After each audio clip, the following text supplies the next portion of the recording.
So Disney could potentially sell off TV assets like ABC. We'll talk about that in just a second here.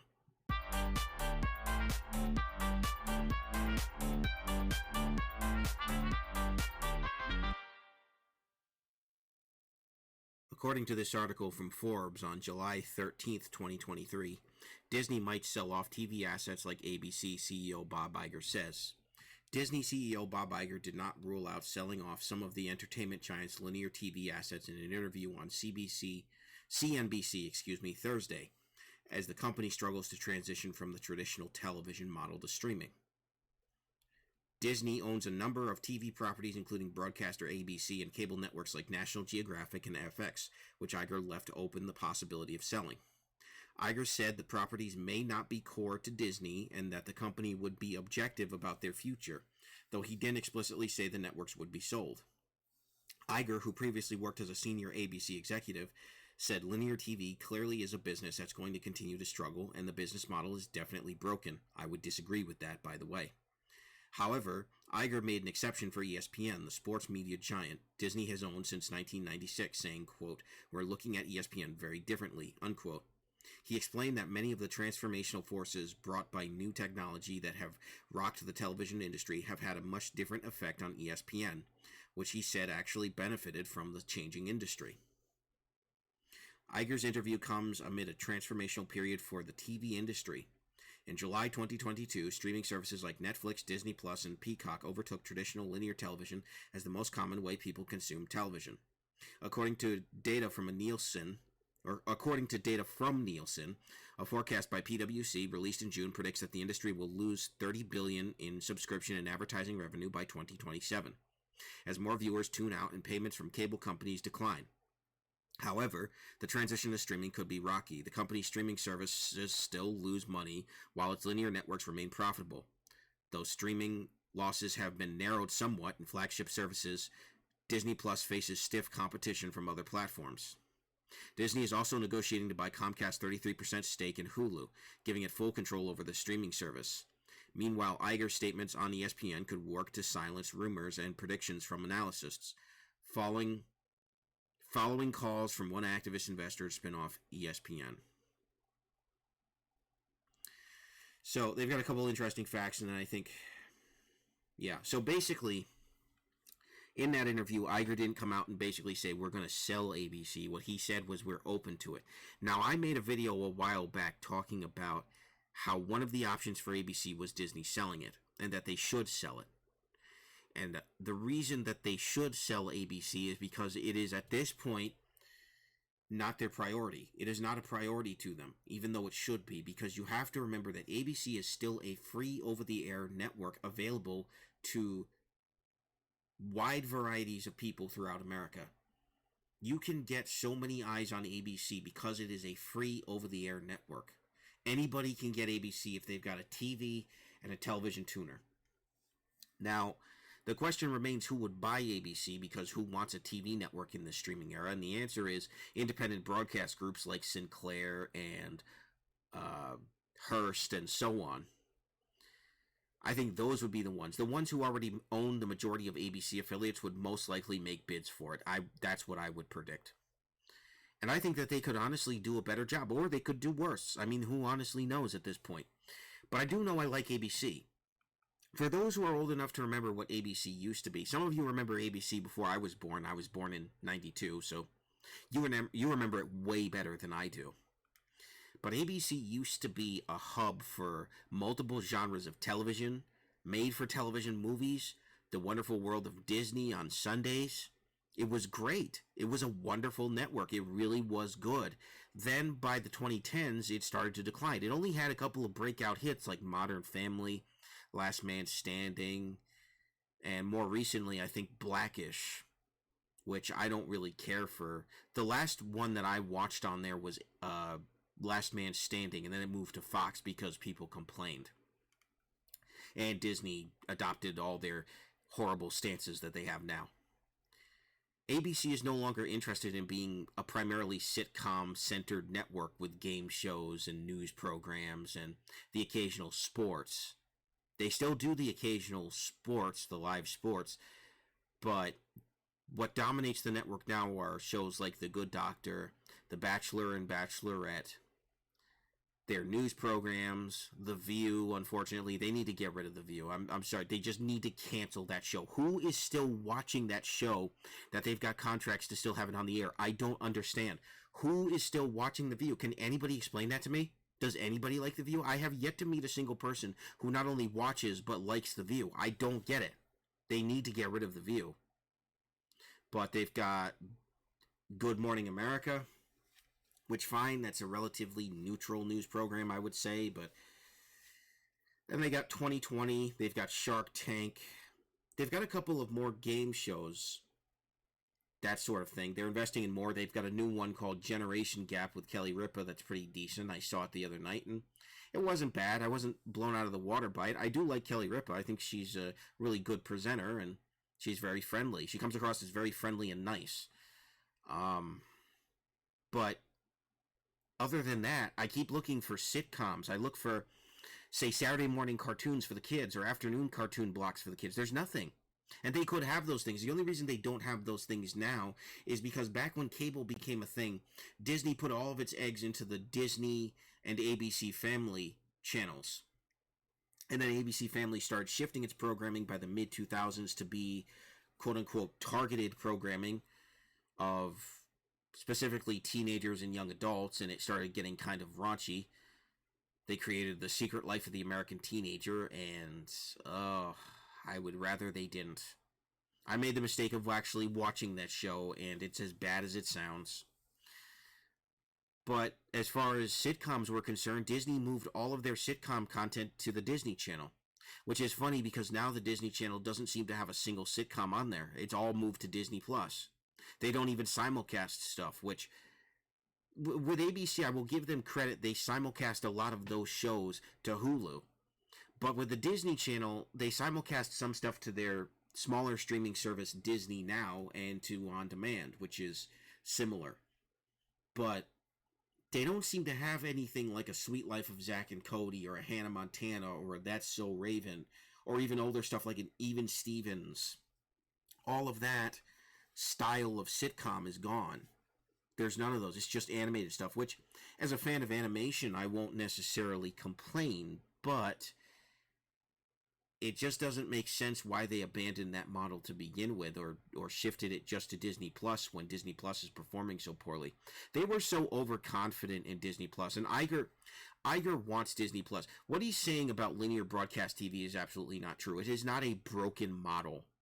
And I will tell you why. Because you can take linear broadcast wherever you go in the 21st century. Sling TV, YouTube TV, even their own service, Hulu Plus Live TV. Is he completely ignorant of that? You can take broadcast TV with you wherever you can get a data connection. It's better than ever before. So if you don't want to subscribe to a streaming service, you can get your linear broadcast channels wherever you go. The biggest problem with linear broadcast is its price. There's no excuse to why you can't watch linear broadcast TV other than people just don't want to.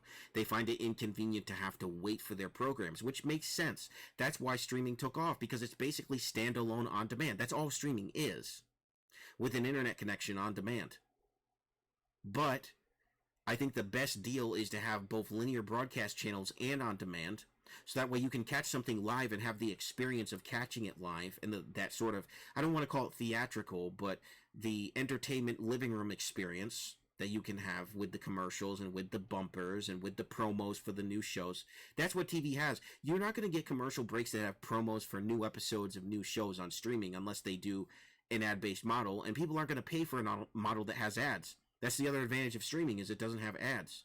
But people will watch a program with ads if it's available to them for free, and ABC is available to them for free. But yet they take zero advantage of it. Zero advantage. The only thing going for them on the ABC network is the return of some more game show-centered content for families and the wonderful world of Disney. That's all that network has, other than its news programs. Its news programs are probably its most top-rated programs, other than maybe The Bachelor and American Idol. But American Idol is only useful for YouTube clips. Same with The Bachelor. You know? You want scripted programming. People want more sitcoms. If you've got a solid lineup of sitcoms, you can relaunch TGIF. For those who are unfamiliar, TGIF was ABC's flagship sitcom program from, I don't remember what the dates were.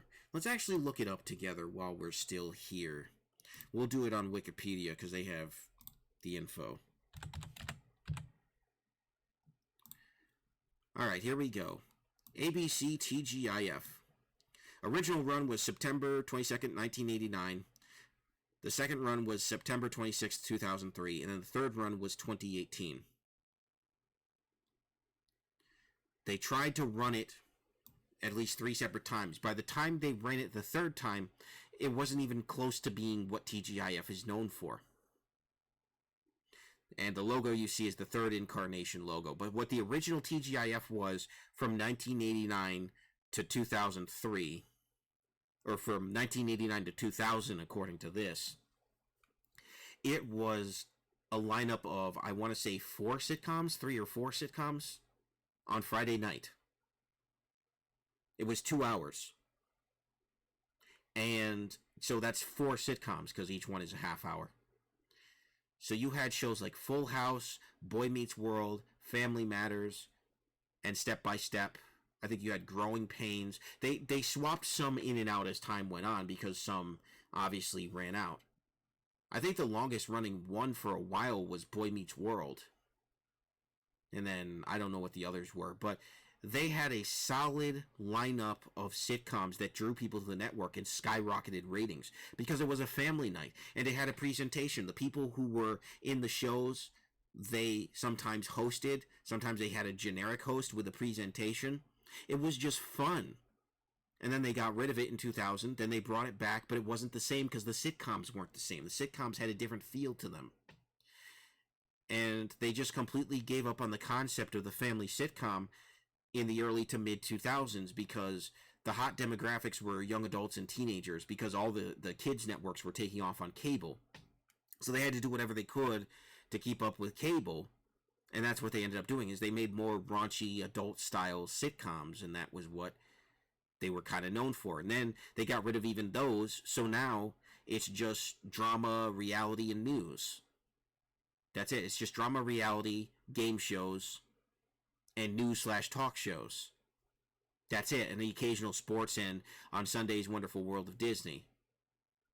But ABC used to be all of those sitcoms, the TGIF block. It also used to have one Saturday morning, which was the kids' cartoon block on Saturday morning. And Disney's 1-2, which was not on ABC, it was on UPN. And I don't think they moved it to ABC. But before it was called Disney's 1-2, it was called the Disney Afternoon. And it wasn't even just on ABC. It was also on independently owned broadcast stations, from what I understand. But it was, I believe, 2 hours of cartoons. So, or maybe it was more than 2 hours. I don't know. I never saw the Disney Afternoon. I was way too young. Again, born in 92. By the time I was watching TV, it was already the era of Disney 1-2 on UPN, and I only caught it, I think, one time. So, ABC has options. Disney could do a plethora of things with it to gain viewership. If you go to the ABC YouTube channel, which I will do right now, because they do have a YouTube present, hopefully nothing autoplays because copyright.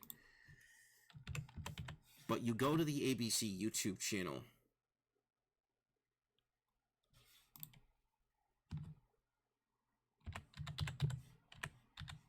Of course, you type in ABC to YouTube and you get the alphabet. There it is.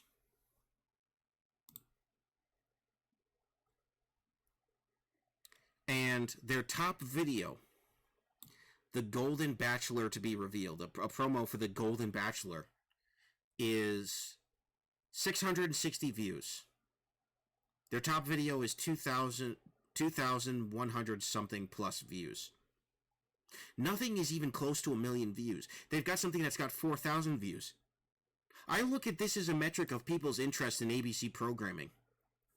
That one's doing better with 23,000 views. That's Celebrity Family Feud. They've got all of these celebrity versions of game shows that air on other networks. That's a new strategy they have. And it seems to be working okay. And they got Claim to Fame. But there's I mean, Wonder Years, they've rebooted Wonder Years, but even that's not getting attention. People just do not care about current ABC programming. There's not enough there's not enough to draw people to this legendary network. Younger generations don't have a connection to ABC like the older generations do because they didn't have a TGIF. They didn't have one Saturday morning. They didn't have those staple programming blocks that were chock full of programming that appealed to them. ABC's not trying. Disney isn't trying to produce things that appeal to them, even though they've got stuff in the works, but most of it is as generic as the stuff they have now. They just don't have anything. And so Disney needs to do either one of two things. This is my overall point. They either need to sell ABC seriously, which Bob Iger, at least we know he's considering it, or if they keep it, they need to revive it. They need to take advantage of the ABC app and making things available. They need to make full broadcasts available on there and on demand. Have it be its own free streaming service that's ad-supported. So that way you can get it free over the air, but if for some reason you don't want to get an antenna or you're more on the go, you can watch it for free on your phone. That'll instantly boost the brand. It'll send it into the stratosphere if there's enough stuff there. But if there isn't, then it's going to suffer as a brand. It'll just languish in obscurity. I don't even think it's the top letter network that's out there. In fact, let's look at TV ratings right now.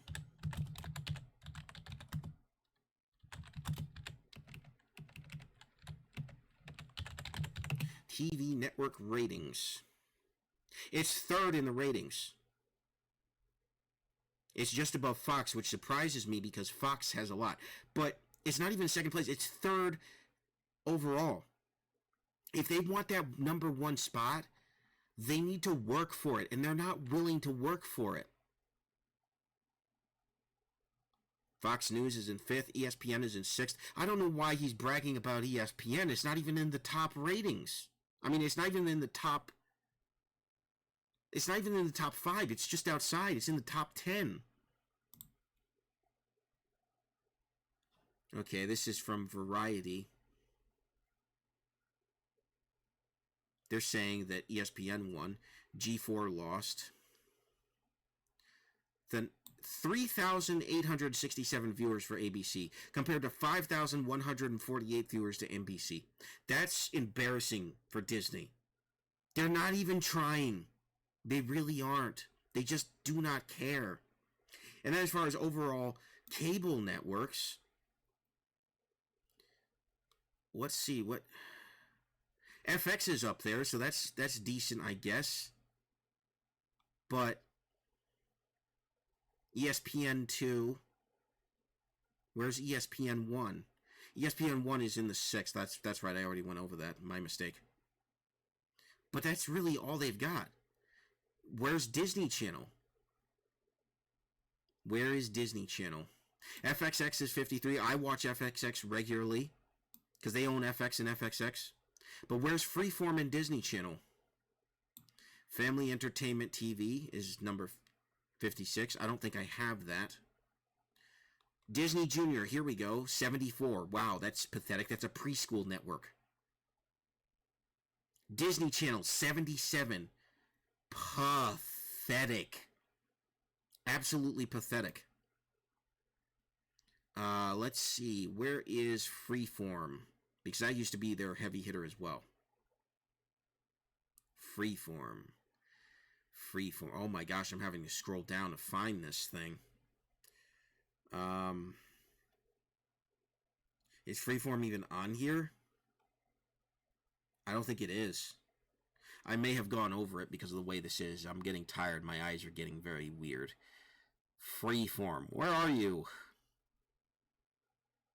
43. Freeform. I actually did skip over it. That's my bad. That's still not great. And is that above Disney Channel?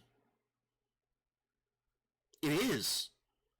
Freeform is doing better than Disney Channel. Their flagship named channel, their acquired channel that used to be called ABC Family is doing better than their actual channel.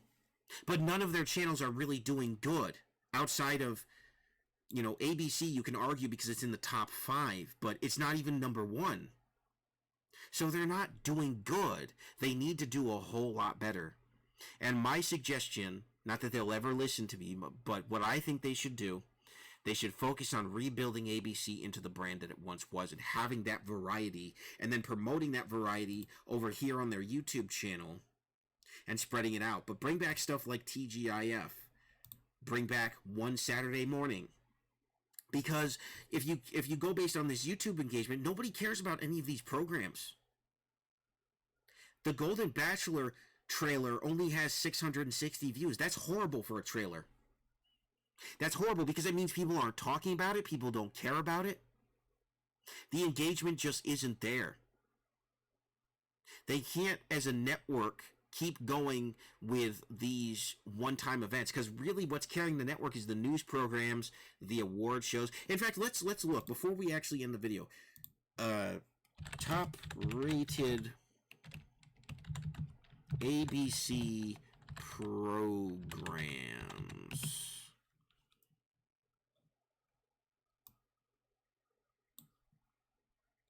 Okay, there's Ranker, but I don't want Ranker. I want ratings. Okay, that's 21. This is 2021, 2022. Or, no, it's updated 7/14/2023.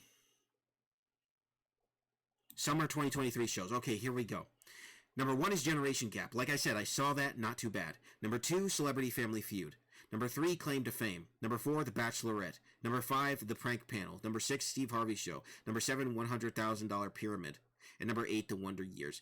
One of the only sitcoms they have is rated number 8. So their sitcoms aren't even good enough to be in the top 5. That is pathetic. Come on, ABC. Come on, ABC. Do better. Disney needs to sell it. They need to sell it to people who actually know what the network was, they know its history, and they can rebuild it. Because this is pathetic. Now, I'm glad that, aside from The Bachelorette and maybe The Prank Panel, I'm not sure if that's family-friendly or not, most of these are family-friendly programs. But they're just game shows. And I do love game shows, and I'm happy to see more because there was a while where there was really no game shows on ABC. So that is good, and I think that needs to be a strategy going forward. But I do think Disney should sell ABC. I think they will offload a lot of their financial woes, and the ABC will no longer be a black hole for them financially. They won't have to keep sinking money into it and not seeing a return on investment. So anyways, let me know about what you think about the potential of Disney to sell ABC. Thank you very much for watching. This has been Super Koopa TV. Remember, Hollywood does not respect you. God bless. Have a good one. Peace.